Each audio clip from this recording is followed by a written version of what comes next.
Hello students, आपका फिर से स्वागत है। आगे बढ़ते हैं अपन थर्मल एक्सपेंशन में।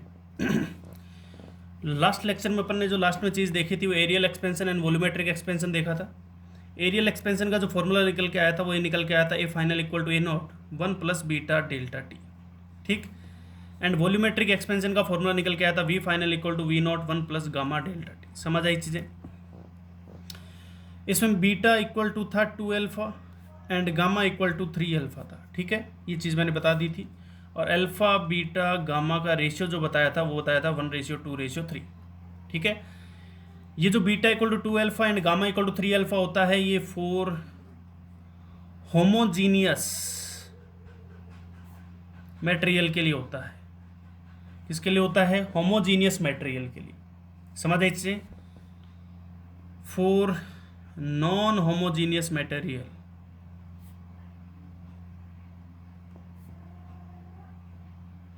उसके लिए अगर बीटा की वैल्यू लिखें तो वो आएगी अल्फा 1 प्लस अल्फा 2, यानी दोनों के जो लीनियर कोफिशिएंट होंगे वो अलग अलग होंगे। एंड गामा की वैल्यू आएगी alpha 1 plus alpha 2 plus alpha 3। समझ आई चीज़ें। बीटा की वैल्यू आएगी alpha 1 plus alpha 2 and gamma की वैल्यू आएगी alpha 1 plus alpha 2 plus alpha 3। ये होगा नॉन होमोजीनियस और ये भी नॉन होमोजीनियस के लिए। ठीक है, होमोजीनियस के लिए beta equal to 2 alpha and gamma equal to 3 alpha निकल कर आएगा। इसमें किसी को कोई दिक्कत नहीं होनी चाहिए। समझ लीजिए। अल्फा बीटा गामा का रेशियो जो होता है 1:2:3 होता है। इस चीज़ का ध्यान रखें। ठीक, यहाँ से अपन गामा की वैल्यू भी निकाली जा सकती है कि वी फाइनल इक्वल टू हमने लिखा V naught 1 plus gamma delta T. कभी कभार इसके क्वेश्चन पूछ लिए जाते हैं, एक आधा क्वेश्चन दिखाऊंगा मैं भी तुम्हें। तो V final equal to V naught plus V naught gamma delta T. V final minus V naught upon V naught is equal to कितना बन गया? Gamma delta T. इसको अपन लिख सकते हैं delta V upon V naught equal to gamma delta T. ठीक, इसको ये भी लिखा जा सकता है D V upon V D T is equal to gamma. Delta V को मैंने डी वी से रिप्लेस कर दिया क्योंकि वॉल्यूम के अंदर चेंज जो होगा वो बहुत ही छोटा होगा और टेम्परेचर का चेंज भी बहुत ही छोटा होगा। ऐसे नहीं बहुत भारी भरकम चेंज किया है। तो गामा का फॉर्मूला निकल के आता है, गामा को कहते हैं वॉल्यूमेट्रिक थर्मल एक्सपेंशन। क्या कहते हैं? Volumetric thermal expansion. उसका फॉर्मूला निकल के आता है D V upon V D T. ये फॉर्मूला भी अपनी कॉपी में लिख लें, gamma equal to D V upon V D T. इस पर क्वेश्चन IIT JEE एडवांस पूछ चुका है। कैसा क्वेश्चन पूछा गया तो देखते हैं। क्वेश्चन ये था कि P T square equal to constant. P T square equal to constant. P क्या है? Pressure, T and temperature. अगर if P T square equal to constant हो देन फाइंड गामा, या देन फाइंड गामा। ये Young's modulus नहीं है भैया। ठीक है, वॉल्यूमेट्रिक थर्मल एक्सपेंशन है। तो सबसे पहले अपन गामा अगर निकालना है तो गामा रिलेशन होता है वॉल्यूम और टेम्परेचर के बीच में। वॉल्यूम और टेम्परेचर के बीच में। अरे गामा किसके बीच में रिलेशन होता है? वॉल्यूम एंड टेम्परेचर के बीच में। लेकिन हमें जो रिलेशन दे रखा है प्रेशर और टेम्परेचर के बीच में दे रखा है। तो सबसे पहले प्रेशर को गायब करना पड़ेगा क्योंकि टेम्परेचर तो हमें चाहिए। तो किसको गायब करना पड़ेगा? प्रेशर को। तो हम एक इक्वेशन जानते हैं, P V equal to N R T. P V equal to N R T जानते कि नहीं जानते? तो पी इज इक्वल टू आ गया N R T upon V. P equal to कितना आ गया? N R T upon V. ठीक है, तो पी की जगह डाल देंगे अपन, इस इक्वेशन में डाल रहा हूँ मैं P T square equal to constant वाले में N R T upon V into T square equal to constant. हमें तो ओनली प्रोपोर्शनलिटी रिलेशन चाहिए, तो एन आर को कॉन्स्टेंट में डाला मैंने। टी इंटू टी स्क्वायर कितना होगा? T cube V to the power -1 equal to constant. और वी नीचे था, ऊपर ले जाके -1 लिख दिया। एन आर को मैंने कॉन्स्टेंट में डाल दिया, कोई फर्क नहीं पड़ेगा। अब हमारे पास रिलेशन निकल के आ गया वॉल्यूम एंड टेम्परेचर में। आया कि नहीं आया? समझ आ रही? आ गया क्या? T cube V -1 equal to constant. अब हमें निकालना है गामा। अब गामा होता है डी वी बाई वी, यानी इसका डिफरेंशिएशन निकालना पड़ेगा कहीं से कहीं। तो डिफरेंशिएट करते हैं इसका। डी वी बाई वी और डी टी क्या डिफरेंशिएशन ही तो है।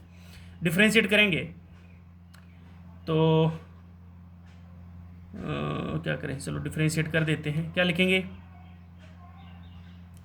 टी क्यूब वी की पावर -1 का डिफरेंशिएशन पावर आगे आएगी, एक पावर कम होगी, इंटू डी वी प्लस, अब वी की पावर -1 को constant 3t square equal to 0। इसमें किसी को दिक्कत नहीं होना चाहिए। टी क्यूब को कांस्टेंट रखा, वी की पावर -1 का डिफरेंशिएशन -1 आगे आएगा, एक पावर कम हो जाएगी तो वी की पावर -2 इंटू वॉल्यूम का differentiation D V plus, V की पावर -1 को कांस्टेंट रखा, टी क्यूब का डिफरेंशिएशन 3t², कोई दिक्कत, इक्वल टू क्या कर देंगे, 0 कर देंगे। अब यहाँ से रीअरेंज करते हैं तो इसको मैं लिख रहा हूँ माइनस, या इसको बराबर 0 के उधर ले जाऊँगा तो माइनस से माइनस कैंसिल आउट हो जाएगा, तो t³/v² into dv is equal to 3t² ठीक। वी की पावर -1 को नीचे ले गया और वी की पावर -2 को भी नीचे ले गया, एक वी से वी कैंसिल आउट हो गया, t² से t बचा, तो भाई साहब ये निकल के आया dv/v, एक वी यहाँ पे बच गया और t यहाँ पे बचा था, इक्वल टू आ गया 3/t, इक्वल टू क्या निकल के आ गया 3/t। समझ लीजिए dt कहाँ चला गया भाई साहब, अरे यार यहाँ पे dt 3t² इंटू dt भी आएगा ना, t का डिफरेंशिएशन, और dv/vdt क्या होता है, y होता है, तो y की वैल्यू कितनी निकल के आ गई 3/t। तो ध्यान रखें ये क्वेश्चन IIT-JEE के अंदर पूछा जा चुका है, सही ढंग से ध्यान रखें। क्या पूछा गया था क्वेश्चन के अंदर, pt² if pt² equal to constant then find the volumetric thermal expansion. समझ आइए उसका फॉर्मूला ये होता है, और ये क्वेश्चन काफ़ी कंपटीशन में आ चुका है, सबसे पहले आया था JEE एडवांस के अंदर। समझ आइए तो इस तरह से रीअरेंज करके काफ़ी क्वेश्चन पूछे जाते हैं, तो आप ध्यान रखें, आसान क्वेश्चन है, टफ क्वेश्चन नहीं है। तो नीट और मेंस वाले सारे ध्यान रखें इसका। समझ आई चीज़ें, आगे बढ़े। तो ये चीज़ें बताई मैंने, कौन होमोजेनियस के लिए है और कौन नॉन होमोजेनियस के लिए लगता है। क्लियर है बातें, समझ आएगी, समझ आई चीज़ें, ठीक है। आगे बढ़ें, आगे बढ़ते हैं। तो अब आगे बढ़ते हैं।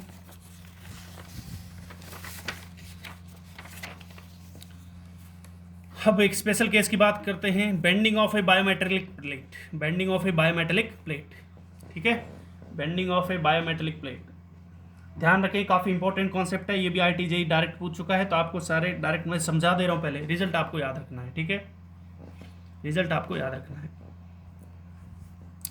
आपने कभी कभार मूवी के अंदर देखा होगा कि जैसे किसी बैंक के अंदर जब कोई आग लगती है, या किसी बड़ी बिल्डिंग के अंदर जब आग लगती है, तो अपने आप एक हॉर्न सा बजना शुरू हो जाता है। समझ आई, सुना है क्या आपने, मूवीज़ के अंदर देखा होगा कि जब किसी बड़ी बिल्डिंग के अंदर आग लगती है तो एक हॉर्न सा बजना शुरू हो जाता है। वो हॉर्न क्यों बजना शुरू होता है, देखो वो इसी की वजह से बजना शुरू होता है कि यहाँ पे हमारे पास एक बटन लगा होता है, यहाँ पे इस स्ट्रिप को फिक्स कर दिया जाता है, ये जो स्ट्रिप है, जैसे ही आग लगती है तो टेम्परेचर इंक्रीज होता है, तो ये बैंड होती है, और बैंड होती है इस बटन के ऊपर आके गिरती है, और बटन अपने आप चालू हो जाता है। समझ आई इससे, तो इसका कौन यूज़ ये है, यूज़ मैंने बता दिया है, बड़ी बड़ी बिल्डिंग के अंदर आग लगने पे इसका इस्तेमाल किया जाता है। अब होता क्या जुगाड़ है वो देखते हैं। सबसे पहले दो प्लेट ली अपन ने, एक ब्रास और एक कॉपर की, अलग अलग भी हो सकती है, हम ब्रास और कॉपर की बात कर रहे हैं, कोई अलग मेटल भी हो सकता है। प्रत्येक की थिकनेस टी है और लेंथ एल नोट है। तो ये दो प्लेट ली, एक ब्रास की एक कॉपर की, प्रत्येक की थिकनेस टी है और लेंथ कितनी एल नोट है, और उन दोनों को दीवार के बीच में फंसा दिया, दोनों को दीवार के बीच में फंसा दिया। समझ आई चीजें, दीवार के बीच में जस्ट एल नोट दीवार के बीच में फंसाया, यानी एकदम जस्ट सेट किया उसको, कोई ज़्यादा अभी कोई टेंशन उसमें ऐसे नहीं कि दबाव डाला है, अभी जस्ट सेट किया है, ठीक है। अब इसके अंदर क्या किया अपन ने, टेम्परेचर बढ़ाना शुरू किया। तो हमें पता है टेम्परेचर जैसे बढ़ाएंगे तो इनकी लेंथ बढ़ने की कोशिश करेगी, टेम्परेचर बढ़ाने पे लेंथ क्या होती है, इंक्रीज होती है, लेकिन साइड में दीवार लगाई गई है तो लेंथ तो इंक्रीज तो हो नहीं सकती, तो क्या करेगी, बेंड होगी। समझ आ रहा है। अरे भाई साहब ये इधर साइड में क्या लगा दी गई है दीवार, तो दीवार को तोड़ के तो बढ़ नहीं सकती, लेकिन टेम्परेचर अपन लगातार बढ़ाए जा रहे हैं, इसलिए इसमें क्या आना शुरू हो जाएगा, बेंड होनी शुरू हो जाएगी। क्या होना शुरू हो जाएगी, बेंड होना शुरू हो जाएगी। और ये मैंने पहले भी बताया था, जिसका अल्फा ज़्यादा होती है उधर ज़्यादा बैंड होती है, और जिधर अल्फा कम होता है उधर कम बैंड होती है। समझ आ रही है चीज़ें, जिस पहले ही बता चुका हूँ मैं। तो alpha brass greater than alpha copper, ये गिवन है, ये आपको गिवन है कि अल्फा बड़ा है ब्रास का कॉपर से, ठीक है। तो बड़ा है तो उधर की तरफ ज़्यादा मुड़ जाएगी, ज़्यादा बैंड हो जाएगी, तो ब्रास की तरफ ज़्यादा मुड़ गई और कॉपर की तरफ कम मुड़ी। क्लियर बात है। तो इस तरह के दोनों प्लेट का एक आर्क बन गया, दोनों प्लेट्स का एक आर्क बन गया। इन आर्क को मैंने आगे बढ़ा के जोड़ दिया, दोनों को एक सर्कुलर आर्क क्रिएट कर दिया मैंने। समझ आ रही चीज़ें, एक सर्कुलर आर्क क्रिएट किया, ठीक। अब ये जो ब्रास और कॉपर है, ये कॉपर है और ये ब्रास है, प्रत्येक की थिकनेस टी थी, लेंथ एल नोट थी। जब यहाँ पे था, यहाँ पे कोई फाइनल एल फाइनल लेंथ हो चुकी होगी। समझ आ रही है, दोनों की कोई फाइनल एल फाइनल लेंथ हो चुकी होगी, ठीक है। मैंने इस सर्कुलर आर्क की रेडियस मान ली आर, कहाँ से, एग्जैक्ट मिड से, मिड से मानेंगे ना, तो एग्जैक्ट मिड से सर्कुलर जो आर्क था उसकी रेडियस कितनी मान ली, आर मान ली। अब ये ब्रास की रेडियस अलग होगी और कॉपर की अलग होगी, क्योंकि कॉपर यहाँ से शुरू हो रहा है, यहाँ पे खत्म हो रहा है, और ब्रास यहाँ से शुरू हो रहा है, यहाँ पे खत्म हो रहा है। तो इन दोनों की रेडियस इंडिविजुअल देखेंगे, दोनों की अलग अलग होगी। तो मैंने आर वैल्यू, आर मैंने कोई मानी है, वो कहाँ से मानी, एग्जैक्ट मिड से मानी दोनों की, ठीक है। सबसे पहले एल फाइनल कितना आएगा, एल फाइनल आएगा ब्रास के लिए L not 1 plus alpha beta, alpha B, B का मतलब, एल्फा बी का मतलब है linear expansion of brass delta T. L final equal to L not 1 plus alpha copper C U delta T. ये copper के लिए आएगी कि नहीं आएगी, इसमें किसी को दिक्कत है भाई साहब, ठीक है। एंगल क्या होता है, थीटा, थीटा होता है आर्क लेंथ अपॉन रेडियस।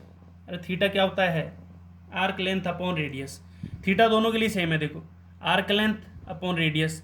सबसे पहले ब्रास के लिए बात करें, किसके लिए बात करें, ब्रास के लिए। तो ब्रास के लिए बात करें तो ये रेडियस है आर और इसकी थिकनेस है भाई साहब टी। तो रेडियस कितनी लिखें, ब्रास की रेडियस कितनी लिखें, आर लिख दें, नहीं आर लिख सकते हैं। कोई कहेगा सर आर लिख दो, कोई कहेगा आर प्लस टी लिख दो, और दोनों ही गलत है ना यार, क्योंकि आर भी नहीं लिख सकते, आर प्लस टी भी नहीं लिख सकते, क्योंकि यहाँ से शुरू हुई है, यहाँ पे एंड हुई है। तो कहाँ से लेंगे, मिड पॉइंट से, सेंटर ऑफ मास। तो एवरेज एकदम मिड से लेंगे, तो ये डिस्टेंस टी है, तो ये डिस्टेंस कितनी होगी, टी बाई टू। तो ये टोटल डिस्टेंस हो गया R plus T by two. तो थीटा होता है arc length upon radius, radius कितनी, R plus T by two. समझ आई चीज़ें। ये किसके लिए, थीटा ब्रास है, थीटा सेम है वैसे, और थीटा ब्रास हो गया। तो थीटा कॉपर के लिए कितना लिखेंगे, L final upon R minus T by two. कैसे, ये आर है यहाँ पे बाउंड्री पॉइंट पे, तो मिड से कितनी डिस्टेंस होगी, ये पूरी टी, तो ये T by two, R minus T by two, क्योंकि आर यहाँ से है तो ये डिस्टेंस कितनी होगी, R minus T by two. समझ आ रही होगी, मिड से लेंगे, ये डिस्टेंस है आर, तो ये डिस्टेंस मिड से होगी R minus T by two. समझ आ रही है, क्योंकि इसकी थिकनेस भी टी है। यहाँ तक किसी को दिक्कत नहीं होनी चाहिए, समझ आई चीज़ें। तो थीटा एक तो आ गया L final upon R plus T by two, और एक आ गया L final upon R minus T by two. समझ आई चीज़ें। अब थीटा अगर सेम है तो एल फाइनल की वैल्यू तो हम यहाँ पे निकाल चुके हैं, L final equal to L not 1 plus alpha B delta T और L not 1 plus alpha copper delta T. ये उठा के दोनों के लिए रख देंगे। समझ आ रही है ये नहीं आ रही, समझ आई क्या। इसका भी एल फाइनल मैं लिख देता हूँ, ब्रास कोई कैंसिल आउट कर देगा भाई साहब, और कॉपर। समझ आई चीज़ें। तो दोनों की वैल्यू डालेंगे, तो इसकी वैल्यू कितनी थी, एल फाइनल ब्रास कितनी थी, ये रही भाई साहब, L not 1 plus alpha beta alpha B delta T, और एल कॉपर कितनी थी, ये रही L not 1 plus alpha copper delta T. ये यहाँ पे डाल दिया और इसको इधर ट्रांसफर किया और इसको इधर ट्रांसफर किया, तो ये बन गया R plus T by two upon R minus T by two equal to 1 plus alpha brass delta T upon 1 plus alpha copper delta T. इसमें किसी को दिक्कत नहीं होनी चाहिए।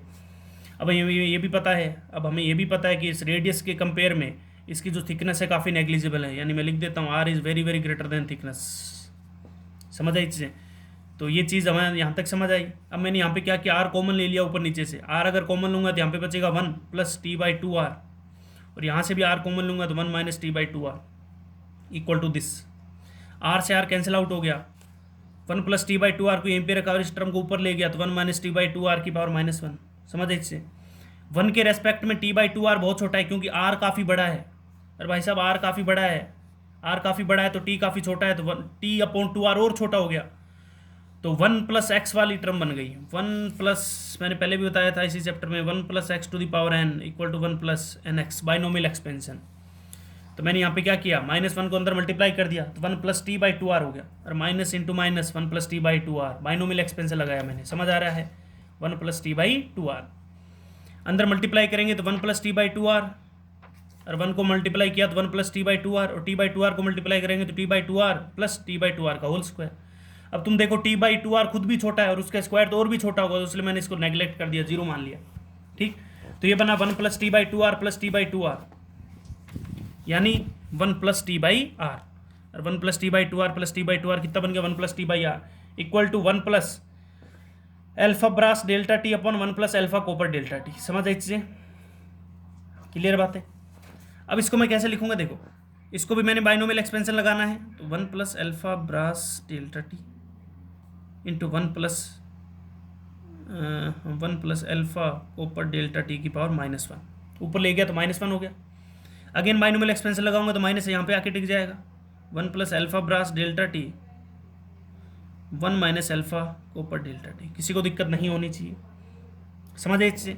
दोनों को अगेन मल्टीप्लाई करेंगे, दोनों को अगेन मल्टीप्लाई करेंगे तो ये रिजल्ट निकल के आएगा 1 plus alpha brass minus alpha copper delta T, 1 plus alpha brass minus alpha copper delta T. Clear बात है? 1 से 1 कैंसिल आउट होगा तो आर की वैल्यू निकल के आएगी T upon alpha brass minus alpha copper delta T. Very very important result है, ध्यान रखें। आर बराबर T upon alpha brass minus alpha copper delta T. समझ आई चीज़ें? क्लियर बातें? तो रेडियस का वैल्यू निकल के आया T upon alpha brass minus alpha copper delta T. इसमें किसी को दिक्कत नहीं होनी चाहिए, ये रिजल्ट हमें याद रखना है भाई साहब। समझ आई चीज़ें? इतनी कैलकुलेशन करी, वो समझ आई तो बहुत बढ़िया, नहीं समझ आई तो कोई बड़ी बात नहीं, समझने की कोशिश करोगे तो समझ भी आ जाएगी। लेकिन ये रिजल्ट हमें याद होना चाहिए कि जो बायोमेटेलिक स्ट्रिप होती है, बायोमेटेलिक स्ट्रिप भी कहते हैं, बायोमेटेलिक प्लेट भी कहते हैं, उसकी रेडियस की वैल्यू कितनी होती है? थिकनेस अपॉन एल्फा बड़ा माइनस एल्फा छोटा इंटू डेल्टा टी। अरे बड़ा माइनस छोटा तभी तो पॉजिटिव आएगा, वरना नेगेटिव आ जाएगा ना। समझ आ रही चीज़? इसका मतलब यहाँ से एक चीज़ समझ आ रही है कि अगर डेल्टा टी बढ़ेगा तो आर की वैल्यू घटेगी, अगर डेल्टा टी बढ़ेगा तो आर की वैल्यू घटेगी, यानी टेम्परेचर बढ़ाने की कोशिश करोगे तो इसकी रेडियस घट जाएगी। ध्यान रखना बायोमेटेलिक स्ट्रिप की, ठीक है? ये जो आर्क बना है इसकी रेडियस, एंगल होता है arc length upon radius, angle होता है आर्क लेंथ अपॉन रेडियस। समझ आए इससे? आर्क लेंथ कितनी थी? आर्क लेंथ अपन निकाल चुके हैं ऊपर, L not 1 plus alpha brass ले लो चाहे एल्फा कॉपर ले लो, तो इसलिए मैंने एल्फा ही लिख दिया, अपॉन रेडियस कितनी थी? R plus T by two. R plus T by two किसके लिए रेडियस है? अगर यहाँ पे ब्रास लूंगा तो ये alpha R plus T by two brass का है। हमें ये भी पता है कि 1 के रेस्पेक्ट में ये टर्म बहुत छोटी है, इसलिए मैंने नेग्लेक्ट कर दिया, तो 1 प्लस 0 तो एल नॉट ही बचा, upon R plus T by two. R के रेस्पेक्ट में टी बाई टू भी और भी छोटा है तो एल नॉट बाई आर, तो थीटा कितना आ गया? L naught by R. Theta कितना आ गया? L naught by R. R की वैल्यू मैंने उठा के यहाँ से रख दी, आर हम निकाल ही चुके हैं तो आर की वैल्यू उठा के यहाँ पे रख देंगे। अगर आर घटेगा, डेल्टा टी बढ़ाने पर आर घटेगा तो थीटा बढ़ेगा। समझ आ रही है? अगर आर डिक्रीज हुआ तो थीटा को इंक्रीज होना पड़ेगा, और आर डिक्रीज कब होगा? जब डेल्टा टी इंक्रीज होगा। समझ आई चीज़ें? तो डेल्टा टी बढ़ेगा तो थीटा भी बढ़ेगा, इस चीज़ का ध्यान रखें। समझ आई चीज़ें? तो हमने यहाँ पे रेडियस भी निकाल ली आर की और थीटा भी निकाल लिया। समझ आई चीज़ें? डेल आर की वैल्यू उठा के यहाँ पे डाल देंगे। समझ आ रही है? तो इस चीज़ का ध्यान रखें। तो यहाँ से हमें क्या क्या रिजल्ट सीखने को मिले? पहला रिजल्ट ये सीखने को मिला कि जिसका अल्फा ज़्यादा होगा बैंड उस तरफ ज़्यादा होगा, यानी बैंड उसका ही ज़्यादा होगा, जिसका अल्फा ज़्यादा उसका बैंड भी ज़्यादा। समझ आई चीज़ें? और दूसरा नेगलेक्ट लगाना, अपन को नेगलेक्ट किसको करना है उसको अपन ने नेगलेक्ट करना सीखा, तो इस चीज़ कैलकुलेशन भी काफ़ी इंपॉर्टेंट है, ध्यान रखें। समझ आई चीज़ें? IIT जब सब्जेक्टिव हुआ करता था उस टाइम ये क्वेश्चन पूछा गया था 6 मार्क्स का, 6 नंबर का क्वेश्चन पूछा गया था। समझ आई चीज़ें? तो इस तरह रेडियस और अपन एंगल निकाले सकते हैं। क्लियर बातें? ध्यान रखें, काफ़ी इंपॉर्टेंट क्वेश्चन है भैया, IIT में पूछा जा चुका है डायरेक्ट, और डायरेक्ट क्वेश्चन पूछे जाते हैं फॉर्मूला बेस्ड। तो रेडियस ऑफ आर्क निकाली हमने, थिकनेस अपॉन एल्फा बड़ा माइनस एल्फा छोटा, लिख लेना अलग से, एल्फा बड़ा माइनस एल्फा छोटा इंटू डेल्टा टी। अगर डेल्टा टी बढ़ाने की कोशिश करी तो आर घटेगी। समझ आ रही है चीज़ें? और अगर आर घटेगी तो थीटा बढ़ेगा। ये सारे रिजल्ट मैं निकाल चुका हूँ। आर की वैल्यू आप उठा के यहाँ पे रख देंगे तो थीटा की वैल्यू भी निकल के आ जाएगी। समझ आई चीज़ें? तो bending of A bimetallic plate भी काफ़ी इंपॉर्टेंट पार्ट है, ध्यान रखें। समझ आई चीज़ें? क्लियर बातें? इस पर जब आप को सीट मिले तो काफ़ी क्वेश्चन मिलेंगे आपको, डायरेक्ट रिजल्ट भी पूछे जाएंगे, इस पर बेस्ड क्वेश्चन भी पूछे जाएंगे, तो ध्यान रखें इस चीज़ का। Very very important result. ठीक है, आगे बढ़ें। समझ आया होगा सबको, वेरी इंपॉर्टेंट रिजल्ट। तो आगे बढ़ते हैं।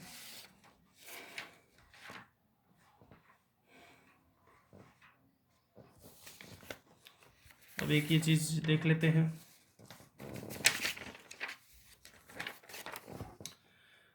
Thermal stress generated due to thermal expansion. Thermal stress कैसे जनरेट होता है थर्मल एक्सपेंशन की वजह से, वो देखते हैं। ठीक है, तो देखिए भैया, ये एक लेंथ एल नोट की एक रोड है जिसको मैंने दीवार के बीच में फंसा दिया है, एक रोड है जिसकी लेंथ एल नोट है, उसको मैंने दीवार के बीच में फंसा दिया है, जस्ट सेट किया है। ऐसे मानिए इसकी लेंथ भी एल नोट है और इसके मानिए इन दोनों का सेपरेशन भी एल नोट है, तो जस्ट सेट किया है। अगर हम टेम्परेचर बढ़ाएं तो बताओ फाइनल लेंथ कितनी होनी चाहिए थी? अगर ये रोड नहीं होती, अगर यहाँ पे दीवार नहीं होती तो फाइनल लेंथ कितनी होनी चाहिए रोड की? L final equal to L not 1 plus alpha delta T होनी चाहिए।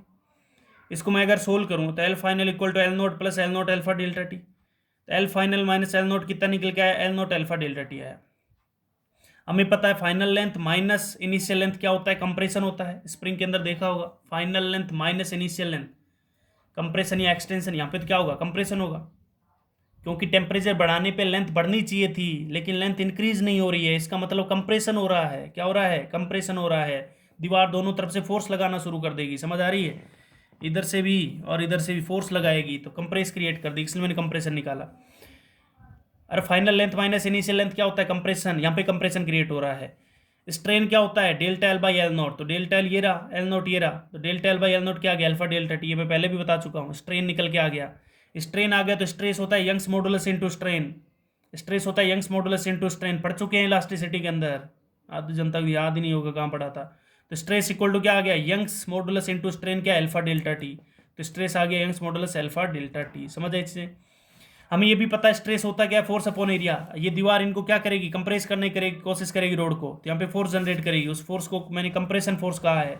एफ क्या है, compression force, force upon cross section area. इस रोड का जो भी यहाँ पे क्रॉस सेक्शन एरिया होगा, यहाँ पे क्रॉस सेक्शन रोड इस तरह होगी ना, तो ये वाला क्रॉस सेक्शन एरिया वो ए है, equal to Young modulus alpha delta T, तो एफ बराबर Y A alpha delta T. Direct question पूछे जाते हैं, ध्यान रखें, एफ बराबर Y A alpha delta T, direct question पूछे जाते हैं, ध्यान रखें भैया। सही ढंग से देखो, आईटी जेई पूछ चुका है काफी बार इसको, नीट भी एक आधी बार पूछ चुका है डायरेक्ट फॉर्मूला, तो आना चाहिए आपको। सही ढंग से देखें, स्ट्रेस स्ट्रेन सारे कहीं किसी क्वेश्चन को कहीं भी रिलेट किया जा सकता है, चीजें समझ आनी चाहिए आपको। तो यहाँ से हमने स्ट्रेस स्ट्रेन फोर्स सारी चीजें निकाल ली है। देखें, सही ढंग से देखें भैया, स्क्रीन को पॉज करके सही ढंग से लिखने की कोशिश करें और समझने की कोशिश करें। जो जो चीज़ें मैं बोल रहा हूँ उसको सही सही ढंग से लिख लें। कोई भी एक्स्ट्रा चीज़ बोलता हूँ तो उसको साइड में डब्बे में बना के लिख लें कि ये चीज़ बोली थी, काम की चीज़ें होती है वो, ठीक है, काफ़ी हेल्पफुल रहेगी आपके लिए। एक क्वेश्चन लेते हैं, ये मान लेते हैं कोई दो खंबे हैं और उनके बीच में कोई वायर बांध दिया गया है, ठीक, एल नोट लेंथ का वायर है और इनके बीच के सेपरेशन भी एल नोट है खंभों के बीच का। Find the tension generated in wire. अगर मैं टेम्परेचर को डिक्रीज करता हूँ, या विंटर के अंदर ये चीज़ें ऐसा सीन हो रहा है, हमें पता है विंटर के अंदर क्या होता है, टेम्परेचर डिक्रीज होता है। तो आपने पढ़ा होगा कि जब टेम्परेचर डिक्रीज होता है तो चीज़ कंप्रेस, जो भी आपके पास ऑब्जेक्ट होता है कंप्रेस करने की कोशिश करता है, समझ इससे। तो विंटर है तो हमारे पास डेल्टा टी डिक्रीज होगा, तो बॉडी क्या करेगी, ये वायर क्या करेगा, कंप्रेस करने की कोशिश करेगा, यानी लेंथ को कम करने की कोशिश करेगा। लेंथ को कम करने की कोशिश तो करेगा लेकिन ये दो साइड में खंबे से इनसे बांधा गया है तो कंप्रेस कर नहीं पाएगा, समझ आ रही है। तो आपको पूछा गया है कितनी टेंशन जनरेट होगी, कितनी वायर के अंदर कितनी टेंशन जनरेट होगी, तो ये अभी पढ़ चुके हैं, फोर्स कितना होता है ये पढ़ा था अपन ने, force equal to Y A alpha delta T, तो इतनी कितनी टेंशन जनरेट हो जाएगी यहाँ से, समझ आ रही है चीज़ें। तो टी बराबर Y A alpha delta T generate हो जाएगा, समझ आ रही है। डेल्टा टी यहाँ पे टेम्परेचर में डिक्रीमेंट है, ध्यान रखें, समझ आई चीज़ें। सॉरी, अब ये चीज़ अपन, ये फ्रिक्वेंसी है, फ्रिक्वेंसी अपन उसमें पढ़ते वेव के अंदर, ये वाला फॉर्मूला तो मैंने पढ़ाया था रूट टी बाई म्यू। तो फ्रिक्वेंसी इसे कहते हैं ओरिजिनल फ्रिक्वेंसी, ठीक है, ओरिजिनल फ्रिक्वेंसी। तो ओरिजिनल फ्रिक्वेंसी का फॉर्मूला होता है 1/12 रूट टी बाई म्यू। आपसे पूछा जाता है अगर यहाँ पे एक वेव जनरेट कर दी जाती, इस तरह एक पल्स जनरेट कर दी जाती तो उसकी ओरिजिनल फ्रिक्वेंसी कितनी होती है, तो 1/12 root T by mu. T की वैल्यू हम निकाल चुके हैं, ये वैल्यू उठा के मैंने यहाँ पे रख दी। म्यू मैंने उस टाइम बताया था होता है डेंसिटी इंटू एरिया। म्यू क्या होता है, डेंसिटी इंटू एरिया। कैसे देखो, म्यू बराबर होता है मास पर यूनिट लेंथ, मास होता है density into area into length upon length, length से लेंथ कैंसिल आउट हो गया तो डेंसिटी इंटू एरिया। तो एफ ओ निकल के आया 1/12, ए से ए कैंसिल आउट हो गया तो Y alpha delta T upon rho, ये ओरिजिनल फ्रिक्वेंसी निकल के आ गई, समझ आ रही है चीज़ें। तो हमारे पास क्या निकल के आ गई, ओरिजिनल फ्रिक्वेंसी निकल के आ गई। क्लियर बातें, तो इस तरह के क्वेश्चन भी पूछ ले जाते हैं, हमें आने चाहिए, समझ आई होगी चीज़ें। तो काफ़ी क्वेश्चन इंपॉर्टेंट है, इस चीज़ का ध्यान रखें। आपको कॉन्सेप्ट में क्लियरिटी होगी तभी ये चीज़ें समझ आएगी, वरना समझ आने वाली नहीं है। तो कॉन्सेप्ट में क्लियरिटी रखें भैया, कॉन्सेप्ट में क्लियरिटी अगर आप मेहनत करेंगे तो आ ही जाएगी। तो इस टाइम का न्यूट्रलाइज करना सीखें, इस लेक्चर के लिए इतना बहुत है। Thank you. अगले लेक्चर में फिर मिलेंगे।